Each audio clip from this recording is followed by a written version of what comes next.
మొత్తాన్ని చంపేసిన గ్రామస్తులు పోలీసులు అదుపులో చేతబడి చేస్తున్నారని ఆ ఇంట్లో వాళ్ళందరినీ చంపేసినట్టు 5 అన్యాయం నాయన. నేను చాలా సార్లు చేసిన. ఎవడన్నా చేసేటోడు ఉంటే చేతబడి గీతబడి పెద్ద మంత్రకాడు పెద్ద పెద్ద వై తెచ్చుకోను పెద్ద మంత్రకాడు ఉండి ఓం క్లీమ్ అనేటోడు ఎవడన్నా ఉంటే నా మీద చేయరు నా మీద చేయరి ఒకటి బొమ్మ తీసుకురాది మీరు ఏం చేస్తారో చేయరిగా ఈడ ఒక ఆయన వచ్చే ఏంటది కాలుకు ఒక ఆయన వచ్చిండు ఏది ఇనుపై తీగలు కట్టుకొని వచ్చిండు.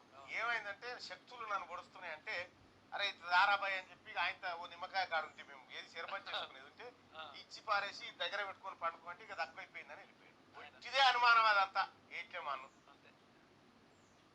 వట్టిదంటే వట్టిదే. మంత్రాలు లేవు మన్ను లేవు. నిజంగా మంత్రాలతోని మనుషులకు ఆగమయ్యేది ఉంటే ఈ దవాఖాన్లు ఎందుకు, ఎంబీబీఎస్ డాక్టర్లు 4-5 ఏళ్ళు చదువుడు ఎందుకు, లెక్చరర్లు ఎందుకు, యూనివర్సిటీలు ఎందుకు, అవి జీతాలు 4 పెద్ద మంత్రకాలను తెచ్చి చూపండి పోయేటువంటి చేయాలి కదా. ఎప్పుడో నీకు నిజంగా వారి మంత్రాలు వచ్చింటే వాడు ఈ దేశంలో ఉన్న మందినంతా తప్పి ఆడే రాజు అని ప్రకటించుకున్నాడు. అంతే అంతా ఉత్తది.